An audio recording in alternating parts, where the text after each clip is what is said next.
¿De qué te sirve que te creas mujer maravilla si estás hecha de una costilla? Es mejor doblar rodillas y aprender a orar. Porque es el superhéroe ideal. Porque puede tu vida cambiar. Porque más que un superhéroe es real.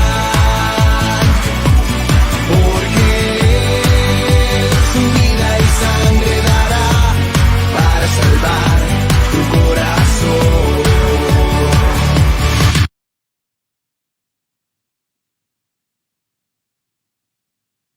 Hola a todos, les doy la bienvenida a nuestro programa ¿Qué nos dicen los santos hoy? Bienvenidos a todos los jóvenes, a todas las personas que entran el día de hoy con el deseo de conocer de nuestros santos, de nuestra Iglesia Católica y conocer muchas virtudes que podemos adaptar a nuestra vida. Bueno, mientras nos vamos conectando, los invito a que nos sigan en nuestras redes sociales, Casa María del Caminante. Nos pueden encontrar en Facebook como Casa María del Caminante, en YouTube como Casa María del Caminante, en Instagram como Casa María del. También los quiero invitar a hacer donaciones por medio de la plataforma Zelle.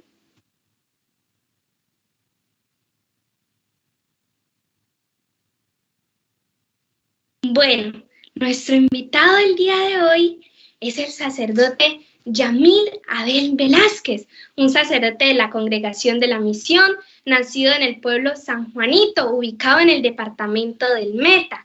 Este sacerdote, como pueden ver, es un sacerdote muy joven.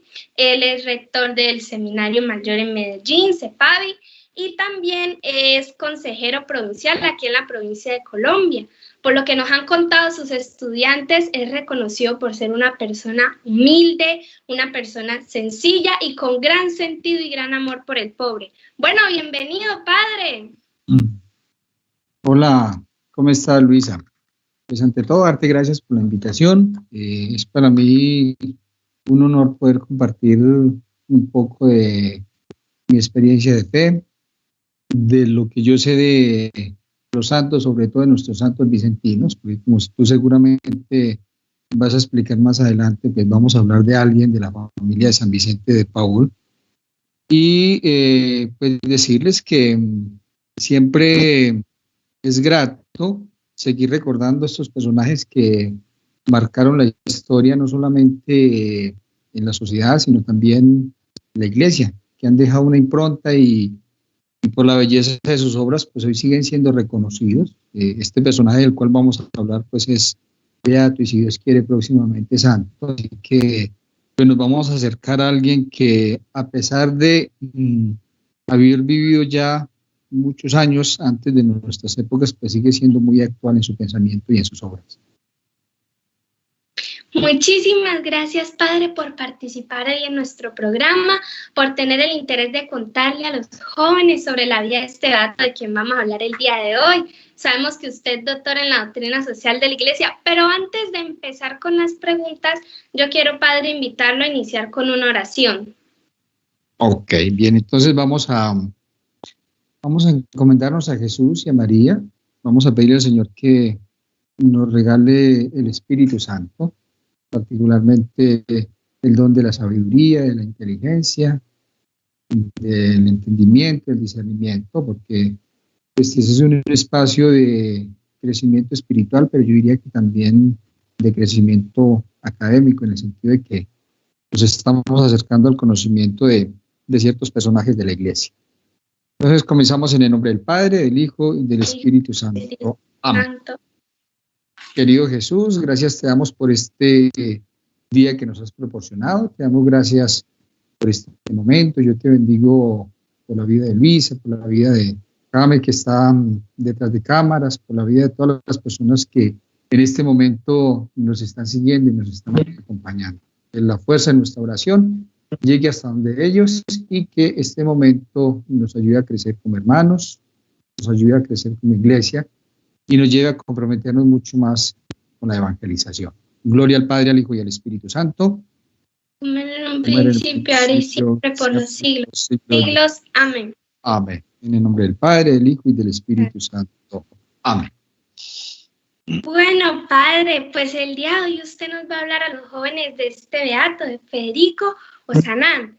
Él es reconocido por haber luchado, por haber rescatado en su época, en su contexto, los valores cristianos. ¿Cierto, padre? Entonces yo quisiera empezar preguntándole qué datos bibliográficos tenemos sobre él, qué sabemos sobre su vida. Sí, mira, Federico Ozanam, podríamos decir que es un personaje de la edad contemporánea. Esto lo hace sentir mucho más cercano a nuestras épocas. Es hijo de la postrevolución francesa. Ustedes saben que la Revolución Francesa pues, se generó en el 1789 y terminó en el 1799 y dio inicio a una nueva época que nosotros conocemos como la edad contemporánea. Federico Ozanam nace el 23 de abril de 1813, 24 años después de esta Revolución Francesa. Esta es la razón por la que yo les digo que es hijo de la revolución. Y yo quisiera anotar aquí un punto importante, es el hecho de que pues, nace en un momento en el que la sociedad francesa particularmente estaba muy convulsionada, es decir, se estaban generando todos los cambios, se había pasado ya del antiguo régimen que estaba comenzando todo su proceso de decaimiento al tema de la república, pues estaba en su auge todo lo que tiene que ver con la revolución industrial, se estaban generando pues unos cambios sociales supremamente grandes, ¿no? Digo esto porque esto nos ayudará también a entender más adelante un poco el porqué de su pensamiento. Sus padres fueron Juan Antonio Francisco Ozanam y María Nantas.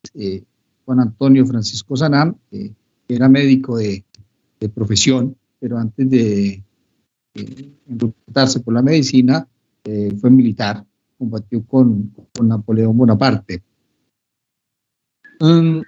Subrayar la figura de los papás es muy interesante porque digamos que no solamente la realidad social que vivió en ese entonces Federico va a marcar su vida y va a marcar su pensamiento, también lo va a marcar sus papás, es decir, Antonio Francisco Ozanam y María Nantas, porque hay una particularidad en estos dos papás y era que tenían un gran sentido social.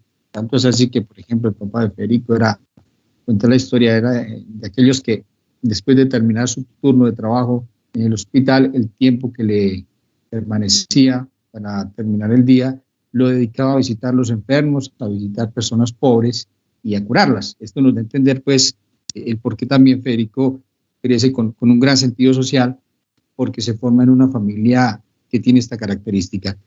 Y la mamá de Federico, pues, era una persona que también se dedicaba con otras personas a la visita de los pobres. Tanto es así que nos cuenta la historia que hay un momento en el que ellos dos se encuentran, el papá y la mamá de Federico, en la casa de un mismo pobre, sin haberlo programado. Es muy interesante eso. Federico entra a la universidad siendo muy joven. Hay un elemento también interesante de la vida de este beato, y es el hecho de que desde muy niño pues, manifestó una grande capacidad para la parte académica. Siendo muy niño en su casa pues aprendió, por ejemplo, el latín. Él sabía muchas lenguas, incluso le estudió el griego, el hebreo, hablaba el español, hablaba el italiano, porque él hizo muchos viajes también a Italia, tenía conocimiento del inglés. Bueno, el español no lo hablaba perfecto, pero se dice que estaba haciendo pues como sus primeros pasos para comenzar a aprenderlo. Incluso siendo muy joven todavía, antes de entrar a la universidad, escribió un primer artículo en contra de los sansimonianos, que el sansimonismo en aquel entonces era también conocido como el socialismo, antes incluso de ir a la universidad, antes de llegar a sus 18 y 19 años, que este artículo fue aplaudido por escritores en ese entonces en París. Eso lo muestra ya como una persona que estaba manifestando una grande capacidad académica e intelectual. Él, junto con otros jóvenes, funda el 23 de abril de 1883 lo que nosotros conocemos hoy como la Sociedad de San Vicente de Paúl. Y en la Sociedad de San Vicente de Paúl pues, se encuentra presente en todos los continentes, en todo el mundo, que desde aquel entonces pues, se ha dedicado al cuidado de los pobres y a la promoción de los mismos. Quisiera hacer un pequeño paréntesis y contarles de forma rápida cómo nace la Sociedad de San Vicente de Paúl, porque es un dato realmente interesante, ¿no? Es decir, Ozanam está en la universidad y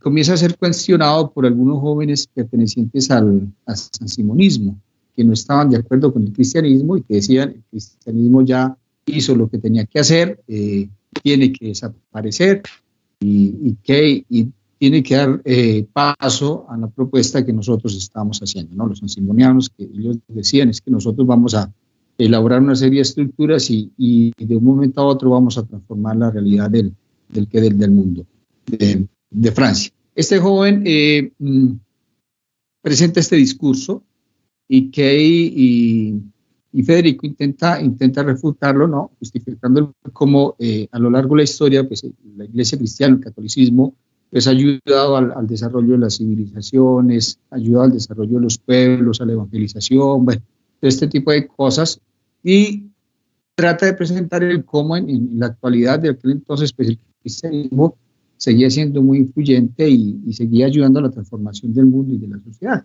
Entonces, le dice a Federico, muéstrenos las obras completas a través de las cuales ustedes realmente están haciendo algo para transformar el mundo actual, la realidad que se estaba viendo en aquel entonces, ¿no?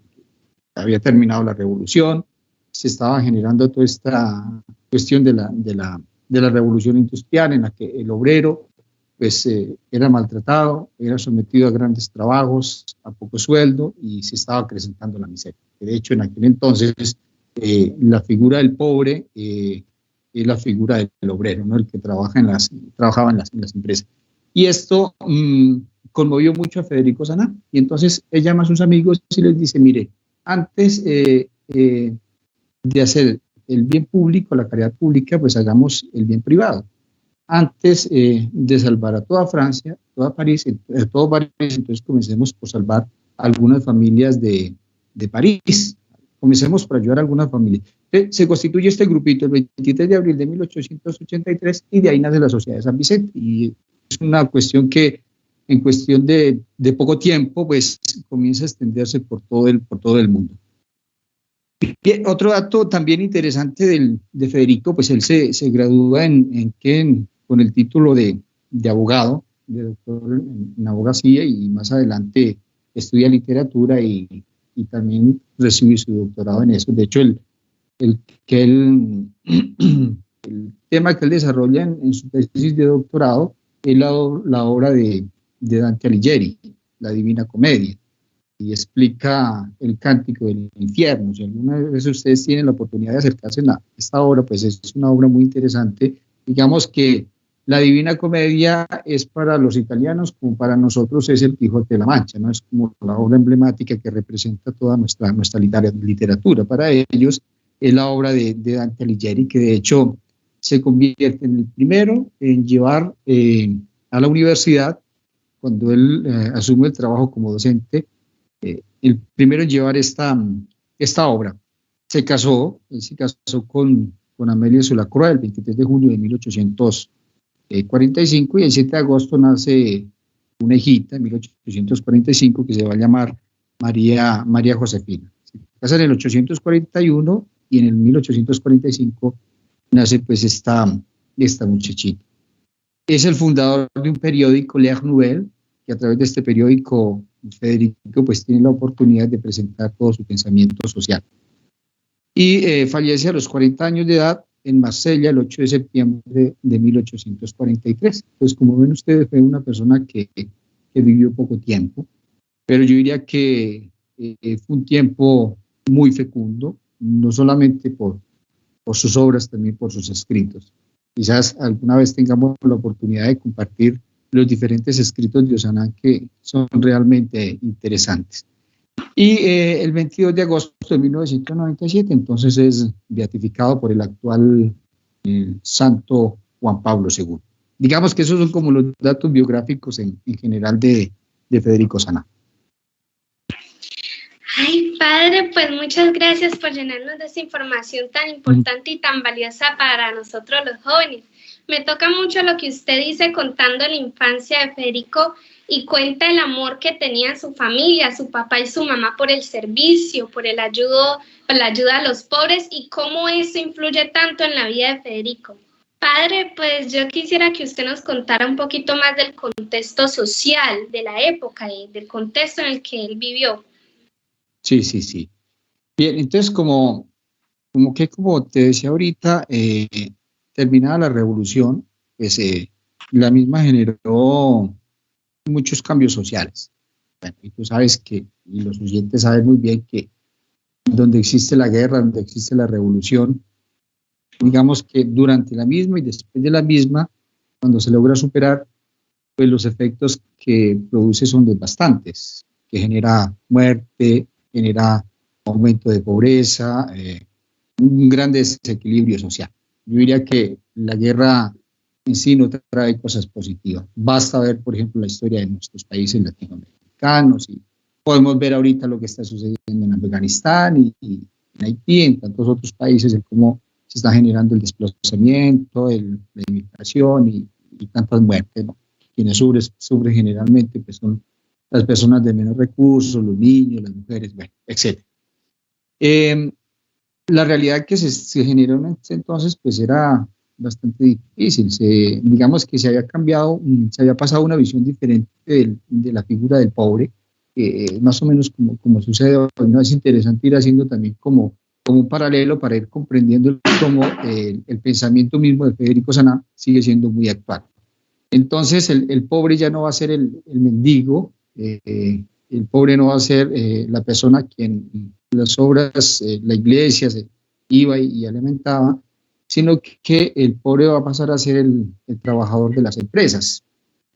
Entonces a él le venían violados sus derechos, tenían que trabajar largas horas y a poco precio, y sus familias obviamente no tenían la forma de alimentarse, sus hijos no tenían la forma de acceder a la educación o acceder a todos los beneficios que la sociedad está en la obligación de ofrecerle a cada ciudadano. Entonces, eso comienza a preocupar a Federico Ozanam. Y como te decía, todas estas cosas pues comienzan a ser generadas también por la revolución industrial misma, ¿no? Que de hecho Federico va a participar de dos revoluciones, que es la revolución de 1830, en donde viene derrocado Carlos X, y la revolución de 1848, que es donde vamos a encontrar ya, digamos, como el auge del pensamiento de Federico Ozanam, que es el momento en el que se proclama por segunda vez la República, y es el momento en el que aquel lema de la revolución, libertad, igualdad y fraternidad, viene proclamado ya como lema de la Revolución Francesa. Entonces, a lo largo de todas esas revoluciones, entonces, pues, Federico precisamente descubre la miseria, la pobreza de la gente, la manera como vienen tratados los obreros, y él por eso dice, bueno, entonces nosotros tenemos que hacer algo, es decir, como iglesia no nos podemos quedar quietos, es decir, tenemos que actuar. Excelente, padre. Quiero aprovechar este momento para mandarle un saludo a todas las personas que se están conectando vía Facebook, a Mónica Alvear, a Noel, al padre James Nieto, Ángela Licés, Inés Espinosa, Zambrano y Liliana Correa. Bueno, padre, yo quisiera que tú nos contaras, ya que conocemos sus datos bibliográficos, ya que conocemos su contexto y su realidad, yo quisiera que nos contaras cuál era el pensamiento de Federico Ozanam. Sí, mira, el pensamiento de Federico Ozanam básicamente se divide en dos. Toda la parte apologética, es decir, todo lo que él escribe para defender la verdad de la Iglesia Católica, para defender las obras de la Iglesia, y la otra parte que tiene que ver con su pensamiento social, que el pensamiento social de Federico lo encontramos resumido básicamente en dos cosas, ¿no? En las epístolas, en las cartas que él escribe a sus amigos y a su familia, en donde él manifiesta pues como su interés por la realidad social, política y económica que se está viviendo en ese momento. Y la parte apologética pues la encontramos condensada en las obras que él escribió. Por ejemplo, él escribió un libro que se llama La civilización cristiana en el siglo XIII, Orígenes de la civilización cristiana, la evangelización de los francos, de los germanos. Bueno, hay un buen material desde esa parte, digamos la parte apologética. Y en la parte social, que digamos que es como la cuestión que nos interesa a nosotros, digamos que encontramos diversos elementos que vale la pena subrayar. Uno, por ejemplo, todo el tema sobre los obreros, sobre la defensa del trabajador, todo el tema de la justicia social, por ejemplo, todo el tema digamos, de la economía, es decir, el interés de Federico por convertirse en voz de aquellos que en aquel entonces no la tenían. Por eso es muy interesante que cuando nosotros hablamos del tema de la doctrina social de la Iglesia, que tú al inicio hacías un poco mención de eso, recordemos que Federico entra dentro de la lista de quienes, en cierta forma, dieron inicio a eso que con nosotros conocemos como doctrina social de la Iglesia, o que comenzó a ser mucho más visible con el Papa León XIII, con una encíclica que se llama Rerum Novarum. De hecho, perfectamente nosotros podríamos hacer un paralelo, o perfectamente podríamos nosotros decir que la Rerum Novarum es una radiografía del pensamiento de Federico Saná. Entonces, digamos que en la parte social y política, básicamente es eso, ¿no?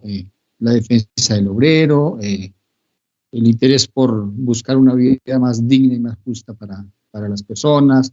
Federico, por ejemplo, escribe muchos artículos sobre el tema de la caridad, tantas otras cosas. Sí, padre, hasta el día de hoy se siguen mencionando a Federico como un beato que, pues, quien rescató los valores cristianos, luchando por la marginación social y religiosa en su época. Padre, yo quisiera que usted nos contara qué representa la figura de Federico Saná para los jóvenes. Sí, mira, a mí realmente Federico Saná es una figura que me emocionó desde el momento mismo en que yo entré a la congregación de la misión, teniendo más o menos unos 18 años, por muchas razones. Uno, por su juventud. Y como tú viste, como vieron, una persona que desde niño se interesó por las situaciones actuales del país. Es decir, no fue un hombre ajeno a la realidad presente de aquel entonces. Dos, porque pues intentó comprender la historia sin lamentarse y digamos, sin juzgarla. De hecho, él intenta darnos a entender que los tiempos de dificultad son también tiempos de gracia, y que en esos tiempos de dificultad que nosotros vivimos, pues tenemos que preguntarnos, decir, ¿para qué me tiene el Señor aquí? ¿O qué puedo hacer yo en este momento? Y me viene a la memoria la frase de San Vicente de Paulo, lo que le decía a San Vicente a los misioneros. Él decía, usted tiene que llegar a la realidad y preguntarse, vea, Señor, si tú estuvieras aquí, ¿qué harías? Y tratar de responder a esa pregunta, y teniendo ya la respuesta a la pregunta, pues comenzar a hacer eso que nosotros creemos hubiese hecho Jesucristo. Y creo yo que fue lo que intentó hacer Federico Saná. Entonces, yo diría que hay un elemento muy interesante, y Federico es un hombre que no es ajeno a la realidad, que no se esconde de las situaciones difíciles que se estaban viviendo en el momento y que busca hacer algo, es decir, no se queda con las manos cruzadas. Él dice, es decir, tenemos que hacer algo, no podemos dejar que el obrero siga siendo explotado, no podemos dejar que las familias sigan muriendo de hambre, no podemos dejar que la injusticia siga gobernando el mundo, es decir, hagamos algo. Y creo yo que si hay alguien que tiene que preocuparse por leer el presente y por buscar la forma de solucionar las dificultades, son los jóvenes, porque al fin y al cabo los jóvenes son el futuro de la sociedad. Por ejemplo, nosotros hoy en día hablamos mucho de temas de política, izquierda, derecha, centro, no. Y tantas veces nos enojamos con estos políticos tradicionales que existen, pero y quisiéramos pues que hubiera una transformación, ¿no? Como que ellos generaran un mutamento en la sociedad, es decir, como que hicieran algo realmente significativo, pero con el tiempo descubrimos que no, es que ya son así y no se puede hacer nada. Pero la realidad nosotros podemos comenzar a cambiar poco a poco desde las futuras de las generaciones, desde estos jóvenes que están comenzando a crecer. Y lo más bello digamos, de la experiencia de Federico Sanana es que son unos pocos jóvenes los que se reúnen en una pequeña sala con alguien que los estaba orientando, con el profesor Bailey, que era el que guiaba estos cursos de historia, y dicen, comencemos a organizar la caridad, es decir, comencemos a hacer algo por estas pequeñas. Y en 1853, Federico Sanán, en Florencia, que es ya cercano a su muerte, ante una de las conferencias de San Vicente de Paúl, él comienza diciendo esto, vea, lo primero tenemos que entender aquí que el fundador no fui yo ni fueron estos jóvenes, el fundador fue Dios. Y lo segundo, comprender que hay que comenzar a trabajar desde lo pequeño, y desde lo pequeño vamos alcanzando cosas grandes. Comenzamos, dice él, estos pocos jóvenes aquí en 1833, y ahorita nos encontramos presentes en España, nos encontramos presentes en Italia, nos encontramos presentes en toda Francia, incluso en aquel entonces, en 1853, ya creo yo que había una conferencia por allá en Canadá, es decir, estaban haciendo cosas realmente extraordinarias y estaban alimentando una cantidad de familias. Para decir que yo diría que no tenemos que esperar que los otros resuelvan los problemas o que nos resuelvan los problemas. Tenemos que comenzar reuniéndonos por pequeños grupos, como lo hizo Federico Sanán, tratando de descubrir cuáles son esos potenciales que nosotros tenemos para transformar el mundo y comenzar a hacer algo. Es decir, comencemos antes de hacer el bien público, hagamos el bien privado. Antes de salvar todas las familias de la ciudad de Colombia, pues comencemos salvando las familias que nosotros conocemos más cercanas, comencemos ayudándolas. En ese sentido, creo yo que es una figura muy representativa para los jóvenes de hoy. Y en el lenguaje de la pastoral, de la teología pastoral, se habla mucho el aprender a vivir en una dinámica cairológica, y el kairos significa aprender a comprender el momento presente, es decir, qué estamos viviendo nosotros ahorita, cuál es la realidad que nos está envolviendo, y después de haber comprendido el momento presente, entonces comenzamos a actuar. Me viene a la memoria este texto de la multiplicación de los panes, que no hace mucho lo leímos en el Evangelio de San Juan, que estamos proclamando los domingos. En el capítulo 6, los primeros versículos, que es como la génesis de este discurso, habla sobre la multiplicación de los panes.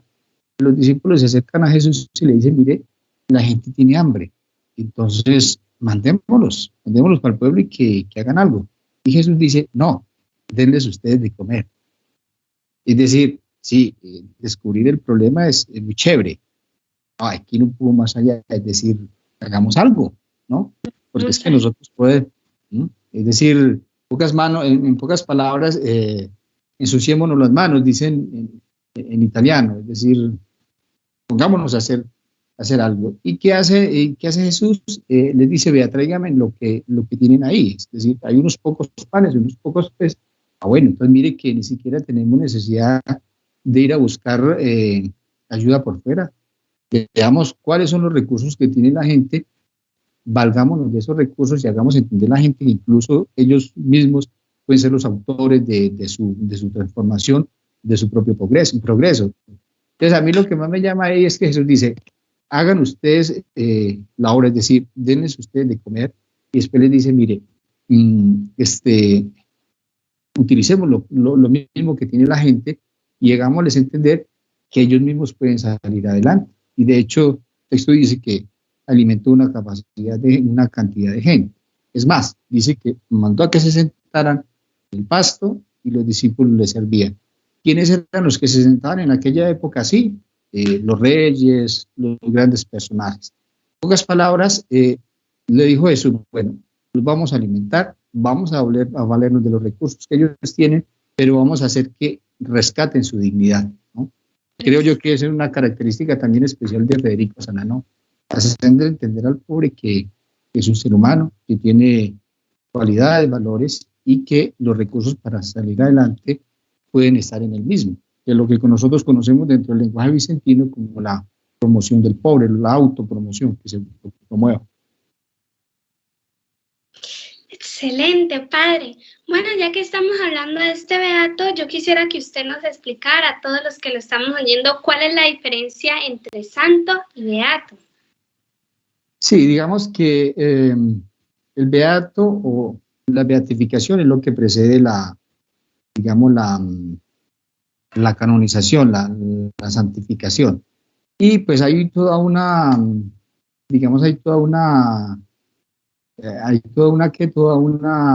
todo un proceso que se va llevando antes.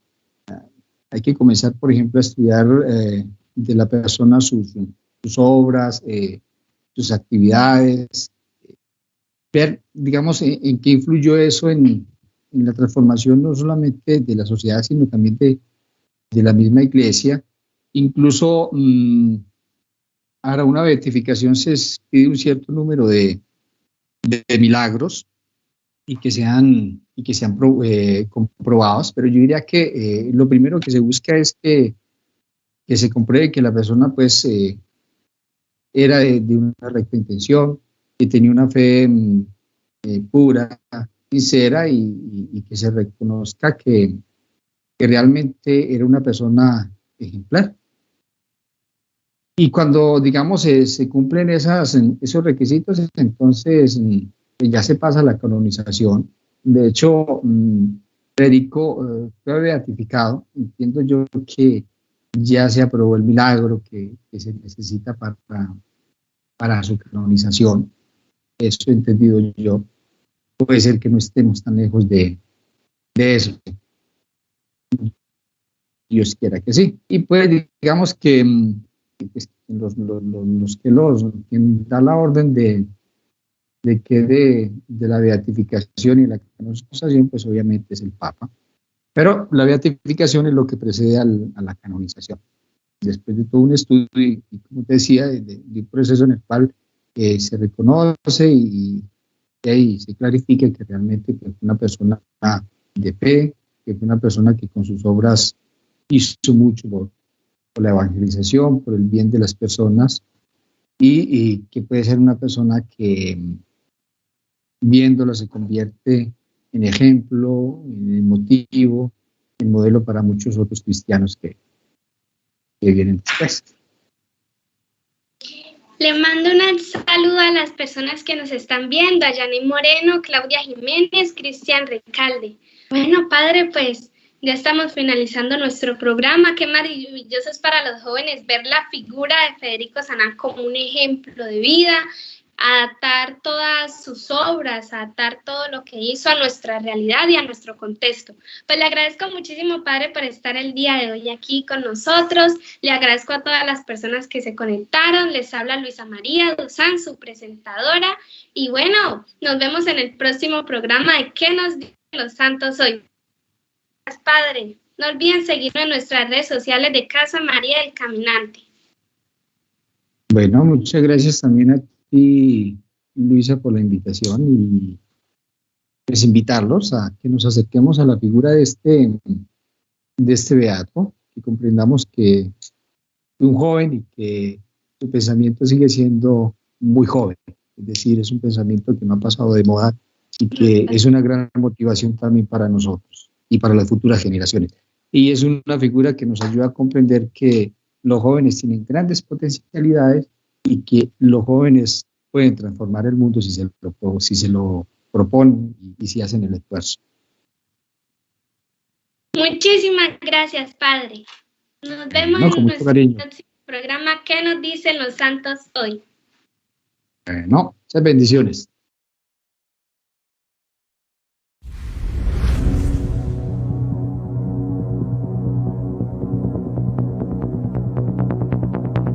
¿De qué te sirve que te sientas Superman? Si Cristo de tu vida no es el capitán, ¿cómo pretendes volar? ¿De qué te sirve